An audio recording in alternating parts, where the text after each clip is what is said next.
Welcome to Talking Feds, brought to you live from Princeton University. Okay, we've got a fantastic episode. I just want to first start by thanking Kim and the program in law and normative thinking and her fantastic staff, including Kim Murray. She's made this whole thing possible. We're hosting our periodic roundtable with colleagues drawn from the deep bench of the Contrarian, which just marked 1 year of really excellent pro-democracy journalism.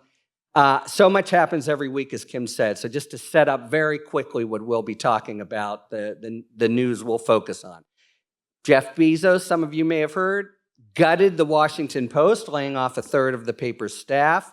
Presumably welcome news to Donald Trump, whose administration has gone after journalists relentlessly, most recently with the unprecedented indictment of Don Lemon. Meanwhile, Trump repeated comments about nationalizing elections.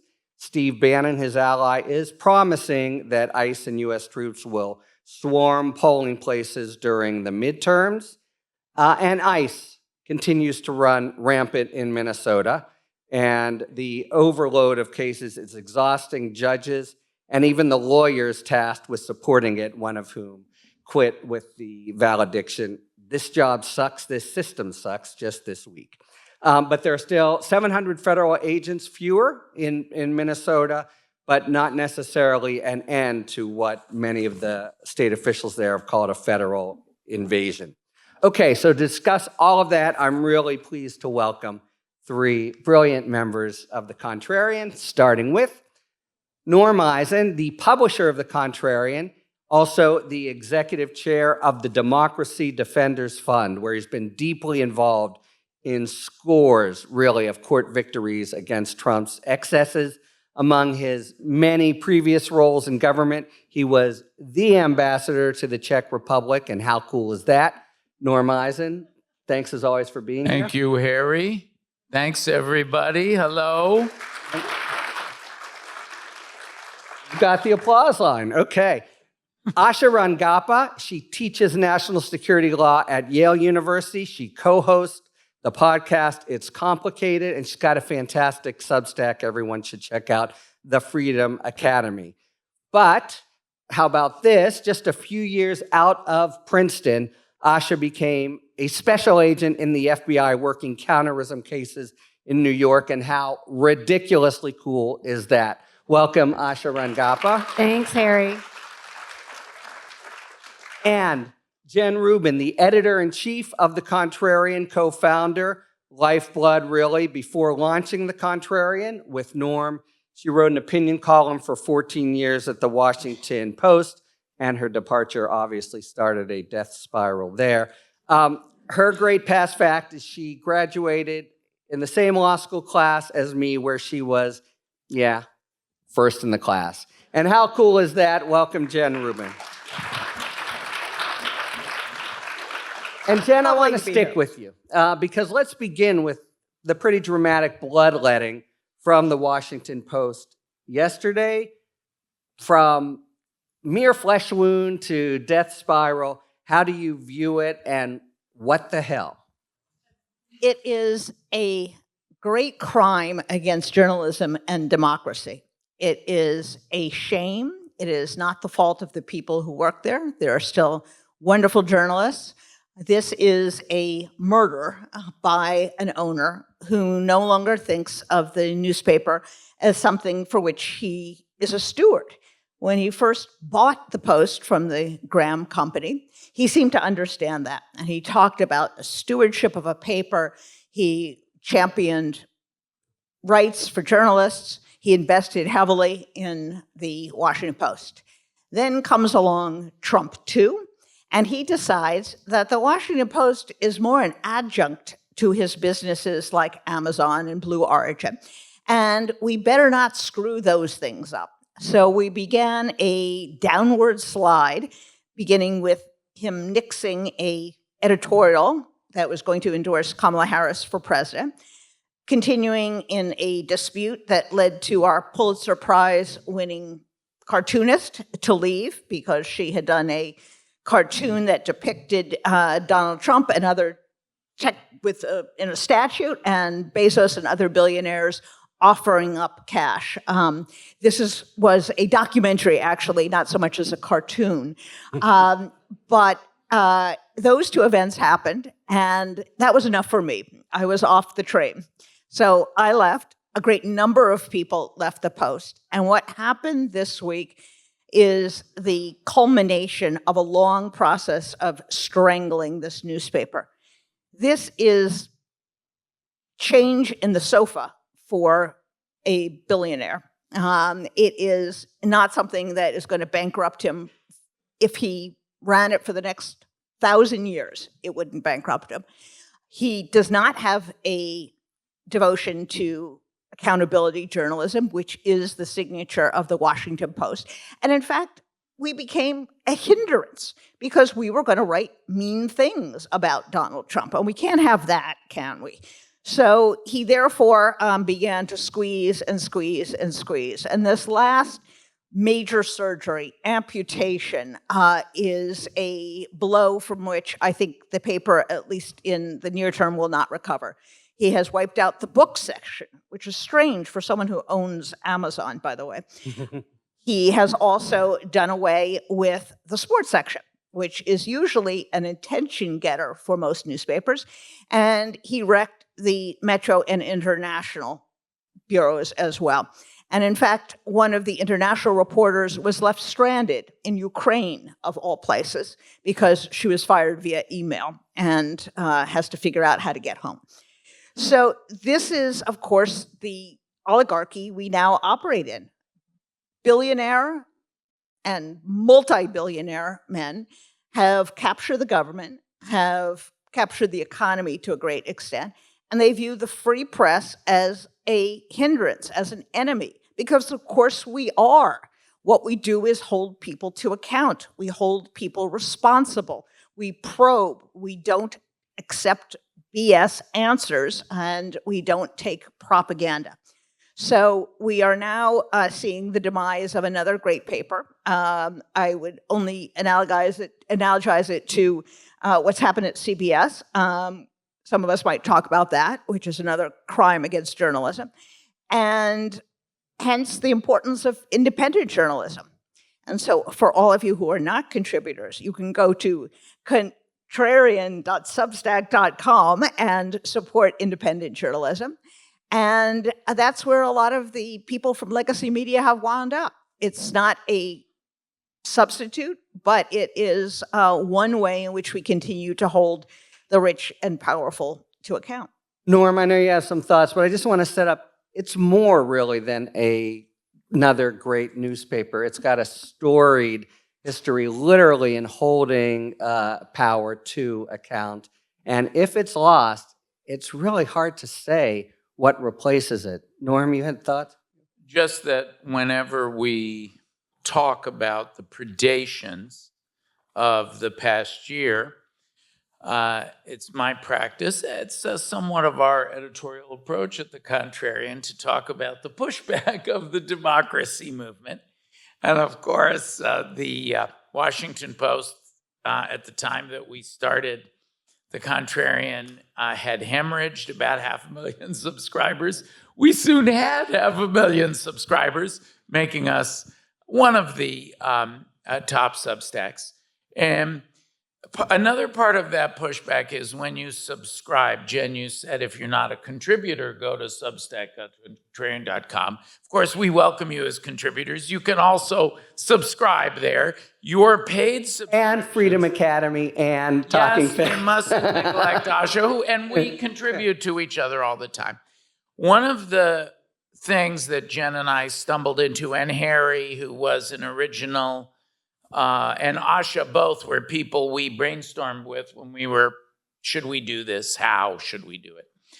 And one of the things that we stumbled into, we invented a new form of journalism where you not only make the journalism, but the proceeds, because we're not owned by anyone, all the proceeds get rolled over to pro-democracy litigation. So we, as it happens at the Democracy Defenders Fund, we have the first of the test cases of the wrongful Washington Post terminations of Karen Attiah, who was one of the columnists at the Post.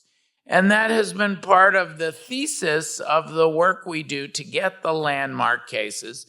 We're going to be prosecuting that case. We've already gotten some discovery, and we're going to have other big announcements. Karen spoke today at the rally of the people who were terminated, because she was the first to be wrongfully pushed out the door, and she has an actionable claim. So there's always a tale of how the democracy movement is pushing back on these terrible events. Which I want to speak to and maybe ask you about, Asha, because this is something that has been really illustrative of Trump 2.0 that maybe took a lot of people by surprise. We knew he was going to ravage the government. We knew that there might be a supine Congress, but he's been phenomenally successful. Jen laid out that it really is. I saw a kind of chart that what it would take for Bezos to continue to fund the Washington Post, and it really is, lunch money or less. But he has Trump in universities, media, law firms, somehow really been able to put his stamp on in a way that has made them, these large institutions of civic society, part and parcel of the whole thing everyone is fighting back against. Did that sort of take you by surprise? And what do you think accounts for it? Yeah, I think the speed and force with which it happened initially, kind of the shock and awe campaign, was surprising to me. And I think the original sin there is the Supreme Court's immunity decision. It's hard for me. I mean, I think he would have still come back and tried to do stuff, but without the immunity decision, he would not have been as emboldened as he was. And more importantly, these other institutions, it's not only that he realized he was no longer accountable to any law. Everyone else knows he's not accountable to any law. And so when he is in control of the levers of power that can impact their funding, whether they can do mergers, all of these things. And we saw it with law firms too. Trump 1.0, law firms were stepping up to represent people. Trump 2.0, they don't want to touch it. And that's why Norm's network of lawyers are doing it all, right?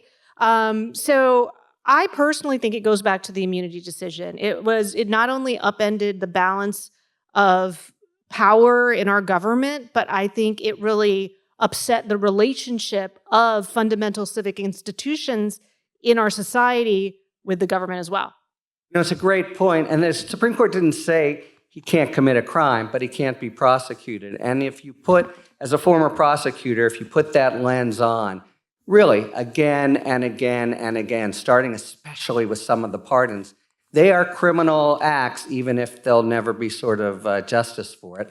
I want to stick with journalists for 1 second and this gobsmacking indictment now last week of Don Lemon, which seems like yet another kind of transgression of boundaries. And Georgia Fort. Yeah, and Georgia Fort, the independent, same thing, Minnesota journalist. And you're right, I need to include her. But the thing about Lemon that gave the extra, I think, cherry on top to Pam Bondi is he's a longtime antagonist of Trump. But the Contrarian basically said, there's been a lot bad with Bondi, but this is the last straw. And as in response, a piece you wrote, Jen, actually called for her impeachment. Want to explain why you think this is really over the top, even by the standards we've been absorbing? Well, I think I actually called for impeachment a couple times before, but this is to put an exclamation mark on it. She has weaponized the Justice Department in approving prosecutions of James Comey, of Letitia James, of others, of opening investigations on members of Congress with a cock and bull story about real estate fraud. A very strange topic for someone like Donald Trump. And then the arrest now of these two journalists for doing nothing but journalism. She has been a facilitator of the authoritarian regime. Remember, it was her Justice Department that wrote memos that justified the invasion of Venezuela and the kidnapping of its president. It was her Justice Department that justified the extrajudicial murders on the high seas of 125 people. 2 of them, by the way, have now brought suit, and good for them and their families who are seeking some compensation. But without a compliant Justice Department, there would be tripwires. He would not be able to accomplish these things. And it is not just the things she has done, of course, but the things she hasn't done, the people she hasn't pursued. She didn't think there was anything to investigate when it came to these 2 murders in Minnesota. Well, she reversed on one of them because of the public outcry. She doesn't think there's anything to investigate when Donald Trump gets a whole bunch of crypto cash from a foreign government. There's nothing that needs to be investigated that has to do with this administration. And You say $50,000 in a kava bag? Yes, and he's supposed to be the good guy who comes into Minnesota now. So she has utterly, utterly failed in her role. And as others have said, she's also fired for partisan reasons a whole slew of people. There was a tweet that was sent out that kind of personifies their thinking. They were now advertising for more lawyers. Imagine that. And they put out an ad on Twitter. Doesn't everyone hire through Twitter? And what the ad said was, if you believe in Trump's agenda, come work with us. That's authoritarian nonsense. The Justice Department is supposed to be apolitical. It is the lawyer for the people, for the Constitution, not for Donald Trump. But that's not how she sees it. And I think she should be held accountable to the full extent of the law. We'll probably talk about it later, but bar associations need to hold people to account. Judges need to hold people to account. And hopefully with one or both houses of Congress in Democratic hands, she will face exacting inquiry. And remember, this is a cabinet member who the Washington Post evaluated well qualified. Needless to say, when she was nominated, our reaction was not well qualified. We had her number from the get-go. I actually met her in the impeachment, where she was one of Donald Trump's defense lawyers. And that does seem to be the principal criterion for a leading role in Asha, your former place of employment, the FBI, headed by a principal Trump defender at all costs, Kash Patel, and DOJ, Pam Bondi, Todd Blanche, and just look at the results. Can I just add something on the FBI front with regard to the journalists? I mean, one of the things that is implicit in this that is not obvious is that the constraints that were normally cabining FBI investigations are clearly out the window. That, you know, in the 70s, after the church hearings, because of the civil rights abuses, there were a set of rules that were implemented within the Justice Department called the Attorney General Guidelines. They govern how cases can be opened and investigated. And journalists are given wide berth. I mean, you are not allowed to open an investigation solely based on First Amendment activity. And, you know, I had counterintelligence cases that touched on journalists and just the hoops and, you know, you just don't want to touch those with a 20-foot pole, you know? And so the fact that this is happening to me tells me that this is an outward manifestation that those rules are out the window, which means, and that's the only thing that is constraining the FBI. There's no legislative charter for the FBI. There's a long runway between when they begin an investigation and when it gets to a court, where a court might look at due process. I mean, you know, so all of these techniques, these investigative techniques that they can use to invade privacy, to follow you, to, you know, go through your track, like they can do this. And it's clear to me that there's no more rules that are meaningfully governing or restraining this behavior. And they were also involved in seizing the ballots in Georgia, something I cannot imagine any other FBI allowing to occur. Now, they had a warrant from a judge. We've yet to find out what the affidavit behind that is and what cockable story they told that judge. But nevertheless, for FBI agents to go in and seize ballots for which they know the federal government has no responsibility for an election that happened now 6 years ago says to me that they are nothing but a Praetorian guard for this president. I just want to make a few points as an ex-DOJer. So first, you almost would never do an election office. To Asha's point, forget about it, what would be required.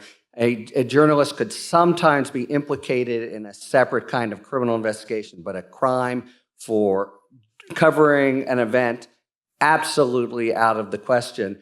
On the prosecutorial guidelines that were put into play, one of them is you must believe the person's guilty, and you must believe, or you can't bring a prosecution, that it is likely that a jury is going to convict them beyond a reasonable doubt. I think it's clear this is one of the cases where they don't believe that. They can't believe it. And the punishment is the humiliation and the like of Don Lemon. And just one more quick point, which is Bonnie didn't just green light this. She literally, her name on top, an attorney general never, ever, ever would sign an indictment. And she issued, interestingly, a little out of sight, so she couldn't take the questions. She's got a hearing coming up next Wednesday that should be interesting. But she said, I have green lighted. It seemed very performative to me. And for whom is she performing? I think that kind of goes without saying.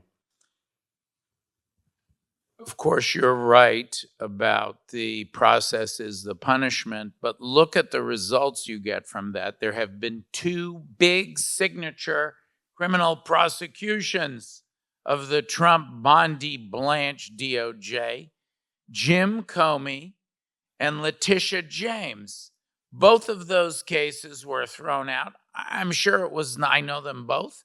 It was not a delight to learn that they had been indicted, but they were confident they had done no wrong. They said so publicly, and those cases were bounced.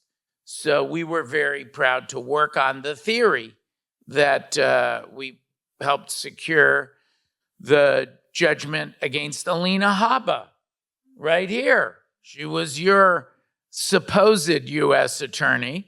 We developed... Pretend, right. Crony, phony, I refer to them as the crony, phony U.S. attorneys. We developed that theory right here in New Jersey. The Third Circuit then used it. We backed it up with judicial briefs to support A.G. James and Jim Comey's case, again, powered by Contrarian subscribers. And that's what you're going to get in the Don Lemon and Georgia Ford cases is another embarrassment. And it really does a vast damage to the Department of Justice, to the FBI, to the rule of law, but above all, to the Trump administration, which has record low numbers on issue after issue. The American people don't like what the president and his phony cronies are doing. Ever the optimistic litigant, but it's true, the counterpoint. And it, by the way, it is really true, your own involvement. Have I cut you off, Asha? No. I was just going to point out that for Trump, I do think that it's less about winning than in creating the narrative. If you even think back to the perfect phone call to President Zelensky, he just wanted an investigation announced, right? Going back to the first campaign, it's to be able to say, lock her up. I mean, it's the suspicion that gets created by the investigation itself that is the point. And so it is great that they're being thrown out, but I do think that we need to understand, there was a great article in The Atlantic that said, this is a clicktatorship. It's a clicktatorship because it's all about creating the spectacle, the video, the meme, the social media propaganda, and I teach information warfare. So that is, I think, a piece of it, not actually the merits of the case or even winning. It's a really good point because there is an impact on the ground. Why are the Clintons now having to testify? Because they know if they don't, the contempt will go to Bondi.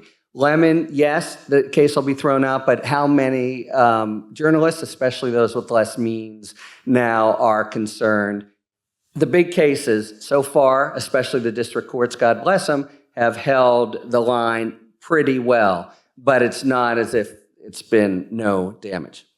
Well, Asha's comment, and the four of us are friends, so we sit around and talk this way, and there are other wonderful friends here with us today.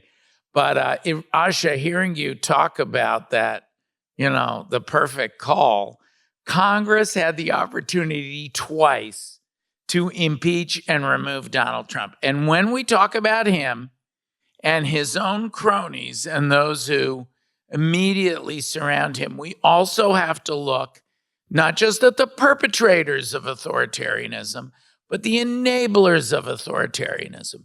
And all those who had the opportunity, okay, one impeachment, bad enough, but that second impeachment, they all knew what they were dealing with. And that is, the enablers are also as bad in moral stature as the perpetrators. All right, it is now time for a spirited debate brought to you by our sponsor, Total Wine and More. Each episode, you'll be hearing an expert talk about the pros and cons of a particular issue in the world of wine, spirit, and beverages. Thank you, Harry. In today's spirited debate, we unbottle the truth about wine. Is there really a right or a wrong way to enjoy it? Wine drinkers near and far have lived by a certain set of written yet unofficial rules to follow, particularly when it comes to pairing wine and food. You've heard a couple of them before. White wine pairs with seafood, red wine pairs with big old juicy steaks. And while we like to think of these more as guidelines than rules, some suggestions actually do serve a higher purpose to help your wine get the most from your dish, and vice versa. One pairing that's not quite as obvious involves tannins. Tannins are the dryness that you taste and feel in wine. They come from grape seeds, skin, or oak barrels. Traditionally, high tannin wines and spicy foods don't pair well together. The dry components of the wine become more pronounced with spice, which makes the food itself taste even hotter than it actually is. From drinking red wine with fish to white wine with beef, we say, you do you. But there is one no-no that we wholeheartedly live by. Always, yes, always, hold your glass by the stem and not the bulb. And there are a few reasons why. Putting your warm hands on the bulb transfers unnecessary heat to the wine. As wine warms up, it will become off balance and you will taste the alcohol more and more. Not to mention, you can easily avoid smudges to your beautiful glassware. To truly enjoy wine, you can never go wrong pairing the wonderful selection and helpful guides at Total Wine and More. Cheers. Thanks to our friends at Total Wine and More for today's A Spirited Debate. I want to move to election interference, if I could, because that's a new area. Maybe there'll be a pushback, but we've seen him announce to a Republican audience, we need to nationalize the elections. We've seen Steve Bannon promise ICE goons like on the ground. How real is it? What do you think they're preparing to do? You and all of us who lived through an effort that didn't have the same army behind it. Jen, even though she's the editor-in-chief and, the subscriptions are essential to our life, sometimes she tells me my incessant promotions are pushing the boundaries of good taste. I do have to say, Harry. Just another one, kind of a quiet little. Because I'm about to talk about another contrarian-powered initiative this year. And did you have something you first wanted to offer, however, as the editor? Let me just talk about the issue Good sometimes for a moment. To be moderator. Yeah. The issue here is not about the 2020 election. This is about the 2026 election. This is setting the precedent of grabbing ballots, which is entirely outside the law. The federal government does not run elections. It's even in the Constitution. The states run elections. And oh, by the way, this is the party that's always screaming states' rights. Get out of our business. When they volunteered to provide information to the states that would help them detect malware, detect hacking, they said, no, this is an invasion of us. We don't want this. But now they're going to seize the ballots. So this is about setting up 2026. And I think the fact that you had Tulsi Gabbard there and Donald Trump getting on the phone with the FBI That was the craziest. agents. Asha may have some thoughts that about was- that. Yeah. Well, Crazy. yeah, and I have my theory on Tulsi Gabbard. So Tulsi Gabbard is the director of national intelligence. This is a coordinating role among the intelligence agencies. The DNI has no investigative authority to conduct investigations. However, let's go back 6 years. When things were getting desperate in the White House, one of the crazy cuckoo for Cocoa Puffs theories or ideas that was presented was for the military to go seize voting machines. And the theory that they wanted to do this on is that there had been foreign interference in the election. If you remember things about Italian satellites and Hugo Chavez and Chinese bamboo and all of those states that were doing audits looking for, this is kind of what they were, the rabbit holes that they were going down. We now have the former head of state of Venezuela in our custody. So if you wanted to come up with evidence that Venezuela interfered in the election, you might have some leverage to get it, right? But I think that, to me, the fact that Tulsi Gabbard was on site for this is something along those lines. It is about seeding a narrative about foreign interference in the election as a way to, as Jen said, create some justification for a national security emergency, heading into the coming elections. Norm, you've been very patient. Tell us how the Contrarian's going to save the day in this one. I've been semi-patient. I've been moving around in my chair and fidgeting.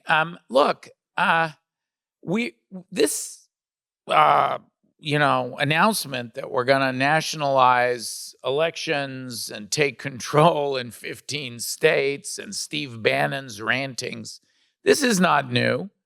Donald Trump signed an executive order to assert control of elections under pretext of wanting identification and citizenship. Well, guess what? We went to court on behalf of, in this case, it was not only fueled by Contrarian subscribers, but a contributor, Juan Proano of LULAC, our nation's most venerable, largest Latino civil rights org. Juan was our client, lead plaintiff. We went to court and we stopped that executive order. When he was frustrated, we've gotten ruling after ruling in that case. We just won another one on another piece of the case. The AGs have been a marvelous part of this coalition. All of these cases have involved many clients and partners and terrific organizations. We have them all, Jen. The ACLU, Public Citizen, Protect Democracy, Democracy Forward, and the civil rights groups are a part of everything. The NAACP, the LDF, the Legal Defense Fund, NAA's Legal Defense Fund, LULAC, as I've mentioned, the other major Brennan Center, wonderful civil rights groups all over the country, Fair Fight. That's been part of the joy of the Contrarian, is having the heads of all those groups on. Then he said, I can't get control. How am I going to steal 26? I can't get control through my executive order, the power of the pen. I know. I'll redistrict. I'll get all those captive Republicans to redistrict. Well, I was very honored to represent those Texas legislators. I traveled to Chicago with them. We raised a hue and a cry. And so we ended up defending Prop 50 in court. I think it was yesterday, you mean. California's counter to Donald Trump. Take that, Mr. President. And just yesterday, the Supreme Court, without a single dissenting vote, the Supreme Court said, nah, I don't think so, Donald Trump. We uphold the victory at trial on Prop 50. So I believe we're already seeing the efforts. They're already failing. Whatever other death and destruction, since 2020, all of these efforts have failed.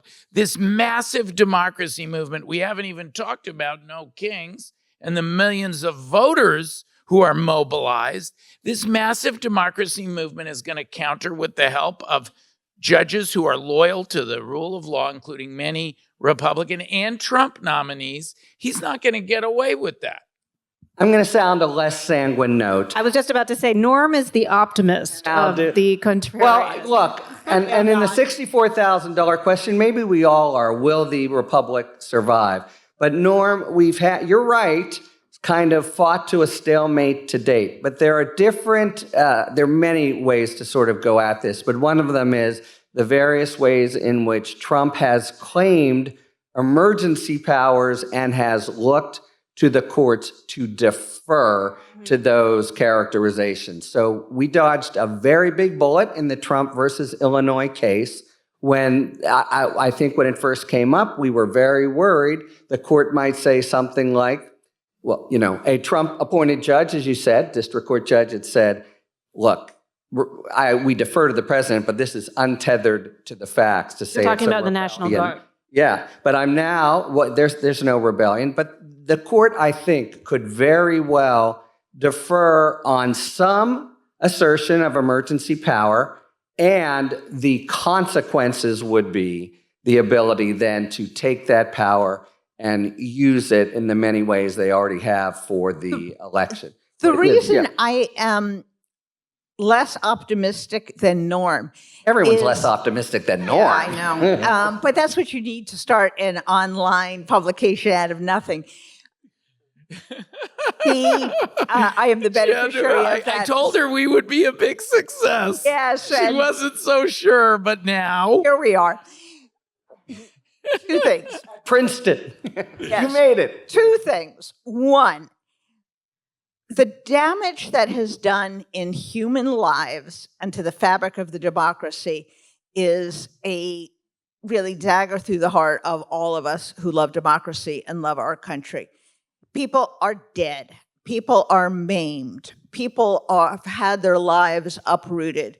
Families have been separated apart. People have been subjected to unnecessary trauma. So the victims may have some pleasant notion that their sacrifices in the long run may pay off, but we have a lot of victims, and whatever we do after the fact legally does not erase those harms. And I think we have to be very cognizant of claiming victory when there are people dead on the streets of Minneapolis and other cities, and people dying in custody of ICE, for example. The other point I want to make is that ultimately the rescue does not come in the courts. Part of why Donald Trump is going to screw this whole thing up is because he got greedy. Imagine that. He thought the shift of Hispanic votes to the Republican Party was real and permanent. So when he ordered the governor of Texas, and just think how crazy that is, he ordered the governor of Texas to redistrict. He assumed that he could lower the margins in some areas, pack Hispanics into fewer districts, and therefore pick up more Republican seats. Well, guess what? Hispanics have turned on Donald Trump like the rest of the country. And of those 5 seats, he may not win more than one of them. Maybe he'll lose them all, and he's going to lose the ones in California. So ultimately, although we are discouraged, and although he throws up one barrier after another, why is he finally on the run? Because he can read the polls too. He claims he's ahead, he knows better. Ultimately, it is 7 million people on the street, 5 million people on the street. It is election after election. You guys did your part here in New Jersey with a whomping win in November, same in Virginia. Yes. And all of those special elections, and they continue on to the present. We had just last week a state Senate election in Texas, as the minority leader of the House of Representatives pointed out to me last night in an interview. Those districts are larger in Texas than congressional districts. There was a 31-point swing towards the Democrats. That's the real solution. And we have to keep people in the fight. We enjoy and we take pride in all of these little intermediary wins. But ultimately, it's going to be the people deciding that they don't want this. And that's what Minneapolis has done and crystallized, I think, for millions of people who just didn't get it before this. And I also rain on Norm's parade, just briefly. So I will say this. These are my best friends. I know. Can you imagine what my life is like? Here's what I'll say about the court cases, which are important, and they're super important. And one of the things that I think is very noteworthy that's happening in all the cases, but like a lot of these cases, is the fact that there's no longer this, what we call a presumption of regularity on what the government is presenting. Presumption of regularity is really this capital that the government has built up when it goes into court, so that when they present one of their positions or facts, or it's assumed to come out of a good faith, normal process that the court can take at face value. And what we see over and over again is this deference that Harry's talking about. They're not willing to give the deference. They're, in fact, in many cases saying, we actually don't believe you. We are not going to give weight to this. So I think to that point, the lack of deference, because otherwise, the executive branch gets a tremendous amount of deference when it comes to things like national security and all of that. What I would say, though, is I think the bigger problem is that the problems that we're facing, our courts are not intended to handle it, right? They handle discrete cases and controversy. So this is like, they're doing their best and they're plugging these holes. And then we've got this, the Supreme Court, which we can talk about. But this isn't the remedy. The courts are not the remedy for the kind of crisis that we are in right now. The remedy is a political one. And as Norm mentioned, that has been, neutered. And so we're in a very difficult situation because, to Jen's point, the more he knows he's unpopular and is going to lose, the more desperate he's going to get. And so even with these court cases, and I think we're going to turn to ICE, this is the trump card, I think, right? I mean, it's a brilliant point that whatever we think about the courts, they're slower. The timeline is different. There's only so much they can say. There has to be standing. It's always supposed to have been a backstop, and the grades we assign them are given their outsized role with congressional, basically absence. But this is a really good segue to ICE. I think both legally and politically, because it does seem as if possibly it is the political issue that really might be kind of bringing in fact, let's start there, even though I wanted to end there. Is that now, what everything else has not been, the thing that is really making the American people just bolt from? I think it is. And what we're seeing is the arrival on the scene, belated though it may be, of the first branch of government. Who knew we had a Congress? But suddenly they pop up out of their slumber. They decide that maybe they should be exercising oversight. Maybe they should control the power of the purse. Very novel ideas. Well, this is what they have not been doing for over a year now. And the fact that they could not get out of the people's mind those images, that videotape, talk about the power of the press and of individuals to capture that stuff. Imagine if we didn't have video of any of that. We would be back at square one. And that and the lies, the ridiculous, appalling, insulting lies that this administration has come up with has, I think, moved the populace in a way it hasn't been moved before. And you see it in sports figures, in entertainment figures, in people who are not political. Wrestling. And in wrestling matches, absolutely. And when that happens, when culture takes it, politics is not the antidote for him. It's not the solution. So we do have Congress that is now being pushed to the forefront by the public. By the way, little secret, politicians don't lead, they follow. And expecting them to get out ahead of public opinion is probably a fool's errand. But we are in the business of pushing the public in favor of democracy. So it's having its effect. And there are reams of ideas for how to restrain ICE, limitations, things they can't do. The question is if there's the will to do it, and if some of those Republicans who now see their careers evaporating in November decide that they will lead and lend their votes. And I think we have a greater opportunity than we ever had to do something. It's not going to be the total solution. The total solution only comes when you have a Democratic president, a Democratic House, a Democratic Senate. You blow up DHS and you reform each one of those institutions, which frankly should never have been thrown together into this giant police establishment in the first place. So I think we're farther ahead than we were 2 weeks ago. It's going to be a long, long road. I'll press a slightly different, slightly overlapping model on where we are and the centrality. I think Minnesota has been a pivot point. One of the amazing things about the Contrarian is that we actually travel to all these places or have correspondence there. Our wonderful Tim Dickinson has covered Portland. He's in Portland. That's been a hot spot. I went with Katie Fang to Minnesota last week. I think it was last week. They blur together.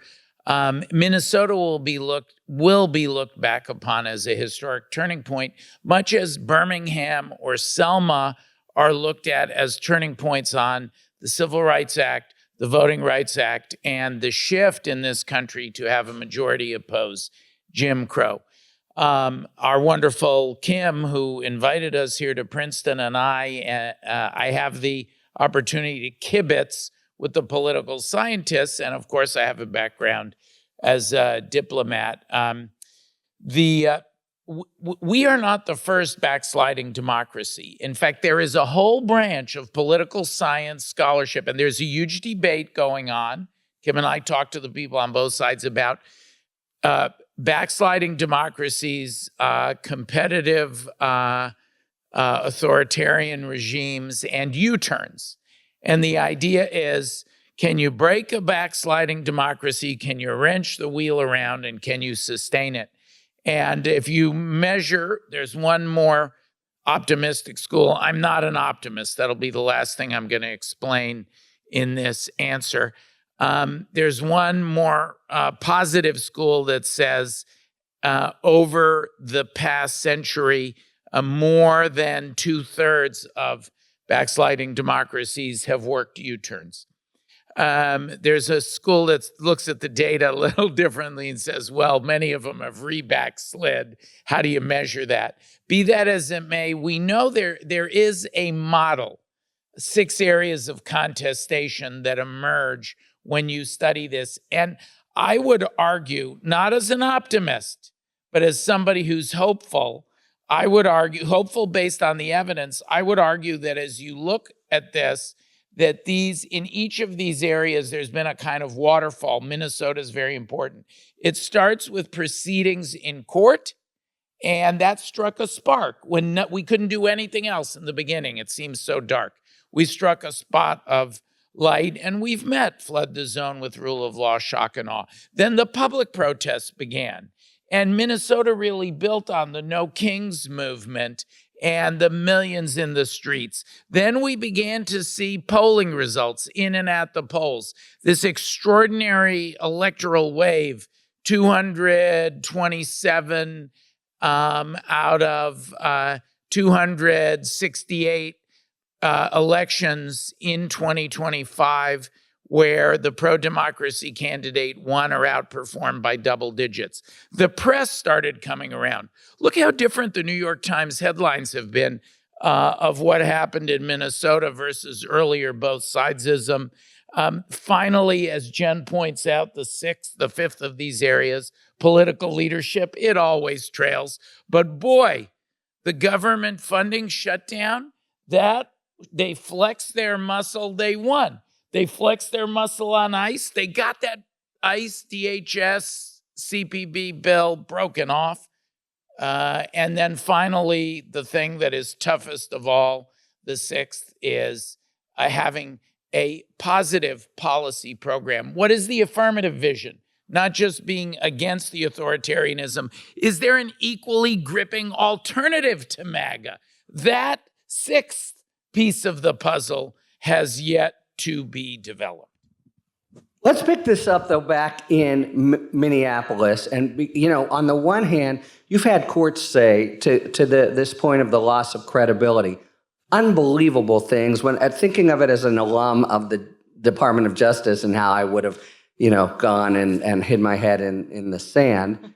On the other hand, we've had judge at least 2 or 3 in Minneapolis say ICE just continues to, the chief judge memorably said, you violated more orders in January than most agencies have done in their existence. So they haven't taken the next step of trying to hold ICE in contempt. It does seem as if Minneapolis is a kind of ground zero now. In fact, let me serve up a sort of 2 parts to the question. One, there's the courts.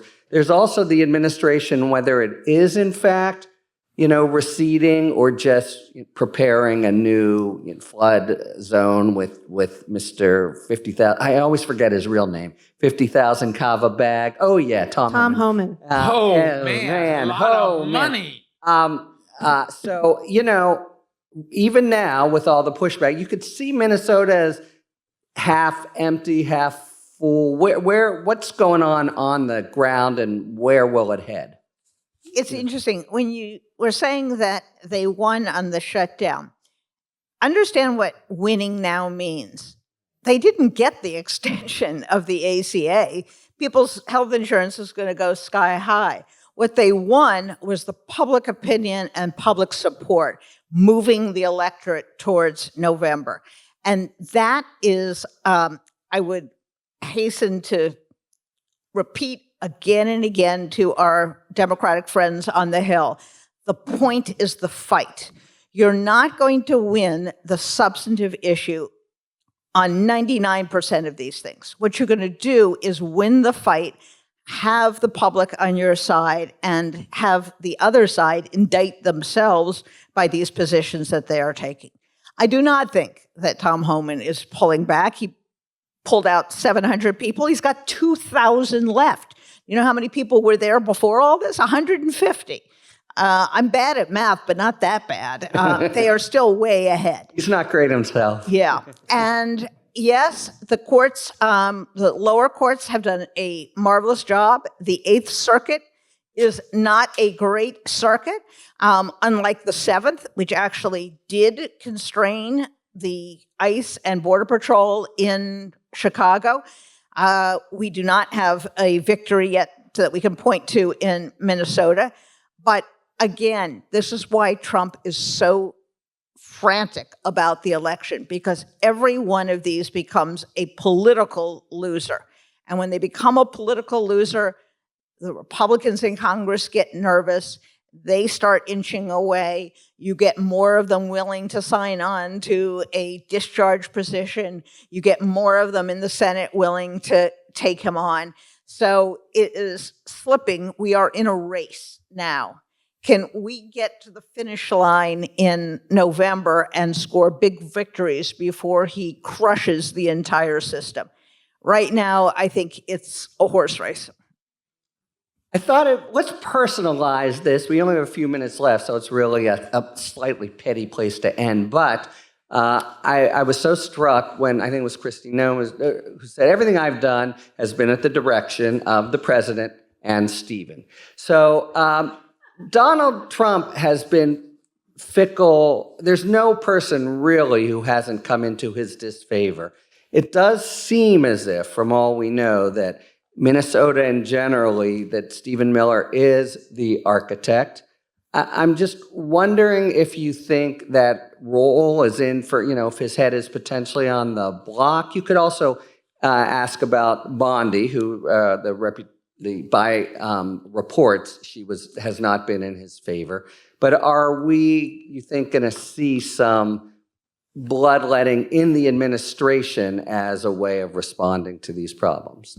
Asha, I mean, I don't think so with Stephen Miller. He seems to, be the Rasputin of this administration. I have a plan. I think that if somebody just goes and tells Trump that the reason that he did not win the Nobel Peace Prize was because of Stephen Miller and his ICE plan, it would be done. He'd be out. The ICE would be out. That would be it. So if it's Loretta Loomer or whoever who tells him that. Yes. Laura Loomer. Laura Loomer, thank you. Are you sure that Putin's not the Rasputin of this administration? That's true.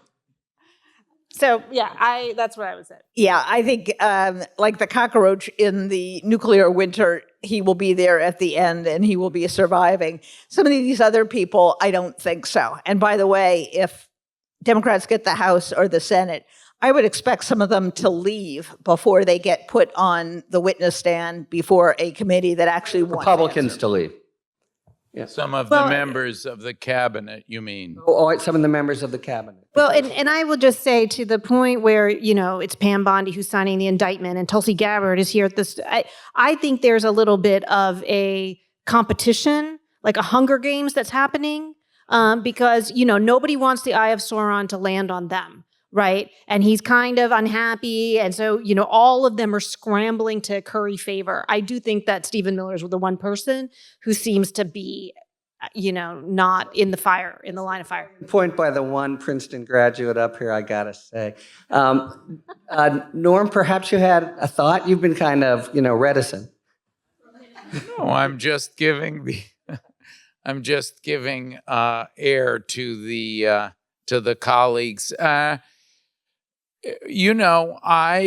think that in looking at the landscape, what you're seeing is the continued strategic flight of your and Asha's former DOJ and FBI colleagues, and that's been very important, where you've had a wave of people who've quit the U.S. Attorney's Office in Minnesota rather than sign on to that. People quit the Don Lemon and Georgia Ford indictments.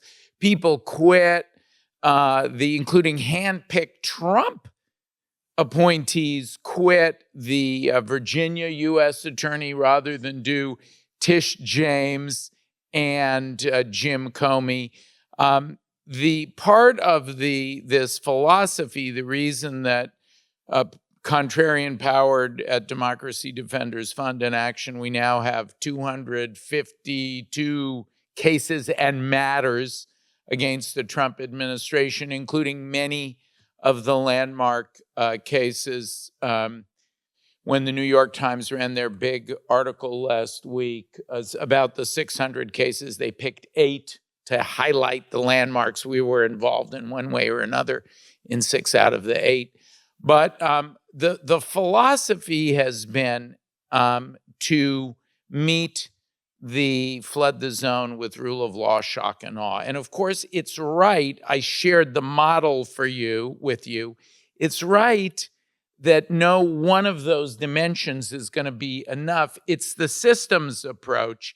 And now, 2026 is an election year. We are shifting to the ultimate decisor in a democracy. The thing that gives validity will be the election outcome. And I think you are going to see a massive turnout like you saw here in New Jersey. What's the guy's name? Jack Citarelli? Mikey Sherrill? No, the guy she beat. Citarelli. He told everybody, this is a very close race, 3 points. It was a double-digit blowout. There's a hidden supermajority of Americans who like their freedoms. They like their rights. They like common human decency. They like the values that this nation was founded upon 250 years ago, and you're going to hear from them. So I think that blue tsunami is going to crash down on Donald Trump in 2026. And If I can't get applause for that, If I over don't the know what applause. I could get applause for. I will just remind, it might come as a surprise that it's a nonpartisan podcast. However, look, and I want to say, in the wake of the tsunami, if it happens, and it would be to the great good of the rule of law, there will be cleanup projects, especially in our Department of Justice, like you can't believe, but we should have such problems. Okay, we have the problem that a great conversation has come to an end. We're just about out of time. I knew it'd be excellent. We still have 1 minute left for the much beloved by audience, not so much panelists, feature of 5 words or fewer, where we take a question submitted and we each have to answer in 5 words or fewer. Ivy League theme today. The administration has demanded $100 billion from Harvard to take the boot off the neck, I guess you might say. What will the oldest university in the land counter with to Donald Trump's demand? 5 words or fewer. Contrarian panelists, please. All Harvard has is money. A hometown answer. For the counteroffer, right? Larry Summers' office is yours. The Harvard motto is Veritas. So the counteroffer will be to change the motto to Veritas nihil spurcius est. Truly, nothing filthier than you. Norm's world travels come in handy. And I'm going with honorary doctorates, Trump and Melania.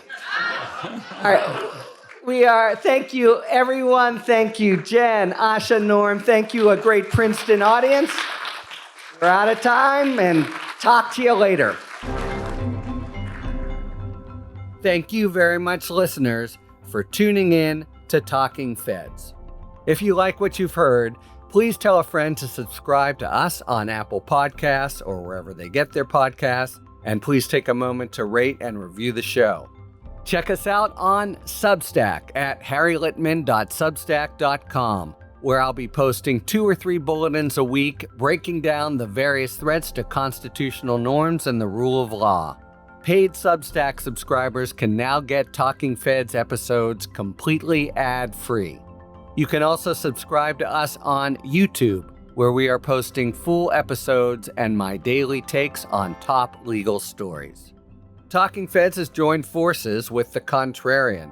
I'm a founding contributor to this bold new media venture committed to reviving the diversity of opinion that feels increasingly rare in today's news landscape, where legacy media seems to be tacking toward Trump for business reasons rather than editorial ones.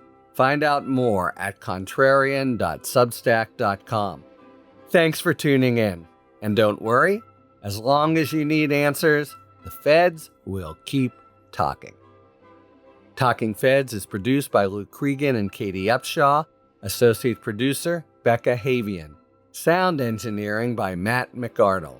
Rosie Don Griffin, David Lieberman, Hamza Mahadranathan, Emma Maynard, and Hallie Necker are our contributing writers, and production assistance by Akshaj Turbailu. Our music, as ever, is by the amazing Philip Glass.